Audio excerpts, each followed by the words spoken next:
Hello everyone, welcome to our YouTube channel TechPon. In this video I'm going to show you how you can change theme on Instagram. To learn how to do it, please make sure to stick with us till the end of the video and follow our instructions correctly. So without further ado, let's get started. So the very first step is to open your Instagram application on your mobile device. So now make sure to log in into your account. Now you can see your profile icon, which is around at the bottom right corner of the screen. Just tap on it and you will be taken to your profile section on your Instagram.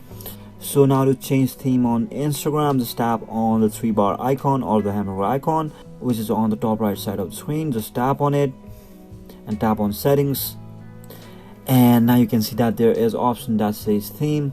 Just tap on it, which is around at the bottom, maybe the last option. Just tap on it and here you can set your theme on Instagram. So we are at the system default, which is light, and you can change it to dark, and you can see that we have changed our theme to black. So I hope it was very easy to change theme on Instagram. That's it for today. Thank you for watching our video. Don't forget to drop like and subscribe to our channel. We'll keep posting videos like this. See you in the next video.